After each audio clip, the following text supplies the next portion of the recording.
नमस्कार और good afternoon. पहले तो मैं मुबारकबाद देता हूँ यूएनआई न्यूज़ को, जो कल ही लॉन्च हुआ कलकत्ता में, और ये जो जियो टीवी में आ रहा है। आप सब दर्शक बंधु को मेरा बहुत सारे ढेर सारे प्यार। और इसी सिलसिले में मैं समरेंद्र राउत यहाँ पे शुरू करता हूँ एक राजनीतिक समीक्षा, जो कि उड़ीसा से जुड़ा हुआ है। और उड़ीसा से मेरे दाहिने ओर हैं दिलीप कुमार दास, जो कि वरिष्ठ पत्रकार है और उड़ीसा को उसी क्षेत्र से बिलोंग करते हैं जिसको बोला जाता है कि उड़ीसा का शस्यगार या शस्य भंडार। और मेरा बाएं तरफ है अश्विनी कुमार पाड़ी, वरिष्ठ पत्रकार, उसी बालेश्वर जिला से पैदा हुआ है। भद्रक जिला जो 92-93 में हुआ था, उसी समय बिजू पटनायक जो दिग्गज नेता थे, उन्होंने किए थे कि एडमिनिस्ट्रेटिव रिफॉर्म के लिए उड़ीसा के खूब अच्छे तरह से सुशासन लेने के लिए।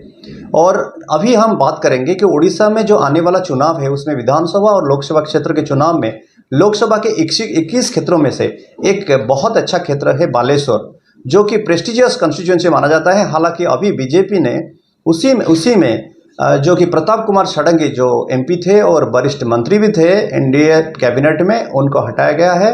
और उसी पोस्ट पर लेखाश्री सामंत सिंगार, जो कि बीजेपी में थे, बीजेडी में हाल ही में शामिल हुए, उनको प्रत्याशी रूप में देखा है। तो दिलीप जी, आप बताइए कि कैसा माहौल है बालेश्वर का। देखिए, ये जो बालेश्वर पूर्व भारत का एक इम्पोर्टेंट संसदीय क्षेत्र है, इसमें हाल ही में जो अभी है प्रताप षडंगी जो सांसद है, वो पहले चुन के मंत्री हुए थे और बाद में 2.5 साल का बाद अंदर उसको फिर मोदी सरकार ने उसका मंत्रीशिप वापस लिए। अभी जो चुनाव चल रहा है इसमें 2 केंद्र मंत्री अभी लड़ाई मैदान में है। एक श्रीकांत जेना जो कांग्रेस का उम्मीदवार है, वो पहले केंद्र का मंत्री थे। उसके साथ अभी लेखाश्री सामंत सिंगार जो पहले बीजेपी का एक बहुत भारी बड़ा पोस्ट में थे, वो अभी बालेश्वर संसदीय क्षेत्र में आए हैं। तो 3 जो उम्मीदवार है उसमें 2 केंद्र मंत्री है, उसके साथ लेखाश्री सामंत राय अभी बीजेडी का उम्मीदवार है। अभी लड़ाई बहुत जोरदार होगा, क्योंकि 2 केंद्र मंत्री के साथ ये जो लेखाश्री सामंत राय, केंद्रीय मंत्री मतलब श्रीकांत जेना, और जो लेखाश्री सामंत राय के साथ दूसरे उम्मीदवार जो कांग्रेस के हैं कौन है? कांग्रेस के श्रीकांत जेना है, और बीजेपी का जो प्रताप षडंगी वो भी केंद्र मंत्री थे, पूर्व केंद्र मंत्री, और श्रीकांत जेना भी पूर्व केंद्र मंत्री, जो 2009 से 2014 तक जो केंद्र में थे, मंत्री थे। लेकिन लेखाश्री को बहुत सारे मुसीबत का सामना कर रहा है। जैसे कल परसों जो दिखाए थे आपने, जैसे सीट छोड़ के सब लोग ने भाग गए, अंतरदास को नहीं दिया गया भोगराई से, क्या माजरा है? गौतम बुद्ध दास को दिया गया। देखिए, ये बालेश्वर जिला का एक एमएलए सीट जो बोलते हैं भोगराई, वो भी एक कॉन्स्टिट्यूशन है जिसमें 36 नंबर कॉन्स्टिट्यूशन उड़ीसा असेंबली का, उसमें अनंत दास जी ने वो थे, एमएलए थे। और 34 साल वहाँ एंटी कांग्रेस का सरकार अब ये उम्मीदवारी है, जिसमें कमला दास थे और अनंत दास 26 साल वहाँ का एमएलए थे। लेकिन उसका जो उम्र हो गया, अभी 80 से ज़्यादा हो गया उसको, इसीलिए उसको सीट नहीं मिला, टिकट नहीं मिला। उसका लड़का दावेदार था टिकट का, लेकिन उसका लड़का को भी नहीं मिला। चलिए, भोगराई का केस चला गया। दूसरे जो प्रांत है, जो 7 कॉन्स्टिट्यूशन होना चाहिए और 1 एमपी होना चाहिए, क्योंकि 21 और 147 है, उसमें से बाकी जो 6 कॉन्स्टिट्यूंसी रहा, उसमें से एमपी को कैसे सपोर्ट मिलेगा? देखिए, एमपी वोट यहाँ क्या होता है, पिछले 2 चुनाव को आप देखेंगे तो 14 और 19 को, यहाँ हर चुनाव में यहाँ ये साधारण जनता ये क्या करते हैं ना, उम्मीदवार को चेंज करते हैं।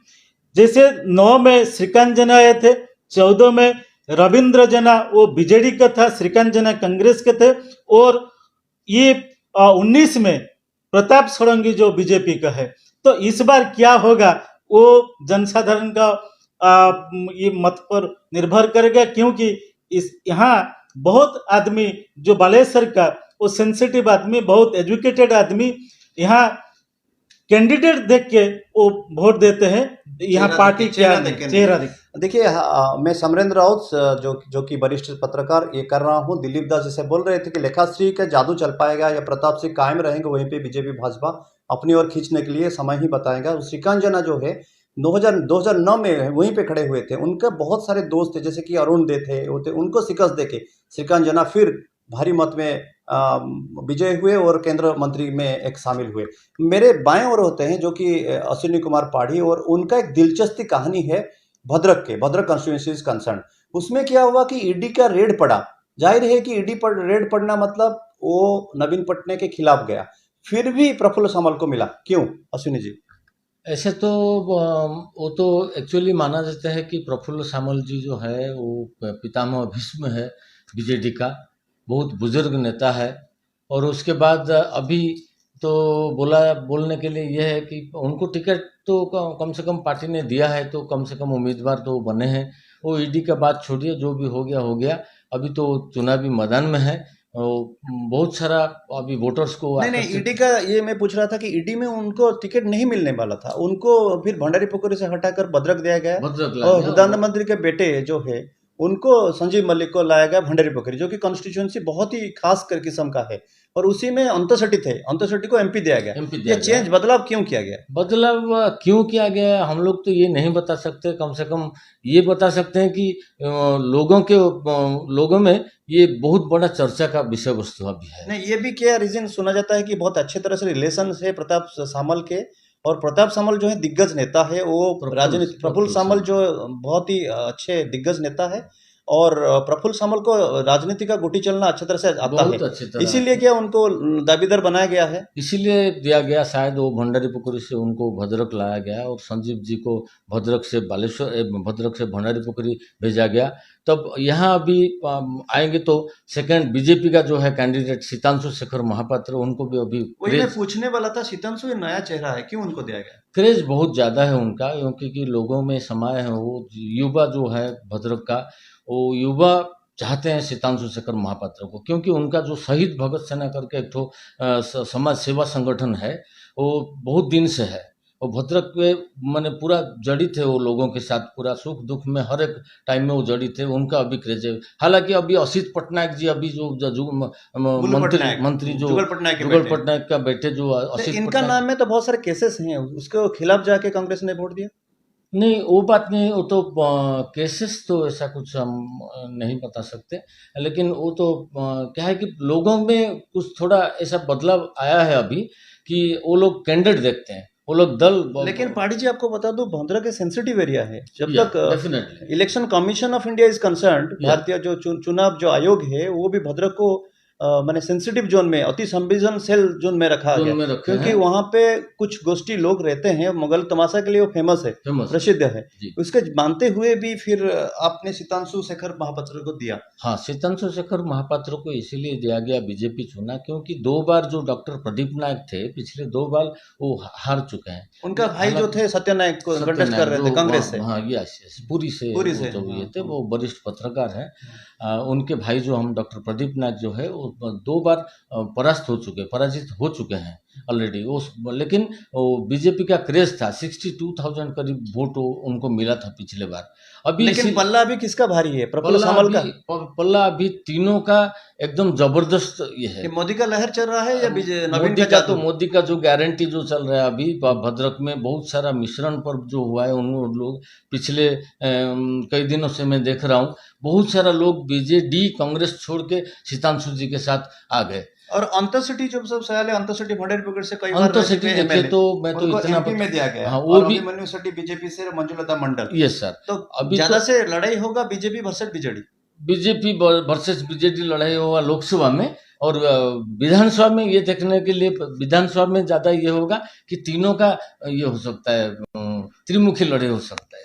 पाड़ी जी से और दास जी से आप सुन रहे हैं कि बालेश्वर और भद्रक का क्या किस्सा है। आखिरकार बालेश्वर अगर माँ होगा तो भद्रक बेटा है, लेकिन भद्रक का और एक बहुत ही अकेला कल्चर है। बालेश्वर का बहुत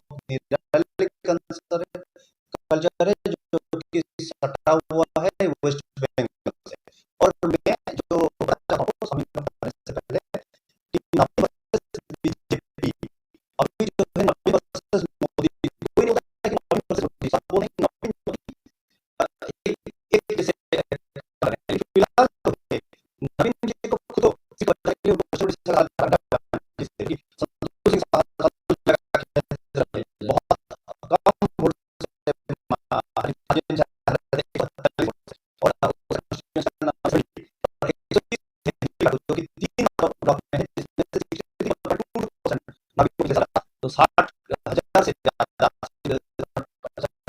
अपने